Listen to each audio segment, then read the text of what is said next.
Aí rola aquele constrangimento daquele. Ah, não falou isso. Não falou. Aí eu fico sozinho, entendeu?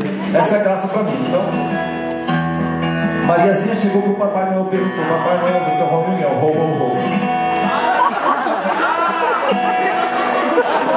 Ruim pra caramba. Tem uma pior. O paraguaio cruzou a fronteira, chegou pro brasileiro e falou assim: eu sou paraguaio, de Oriente para matar os ustedes. Para quê? Paraguaio.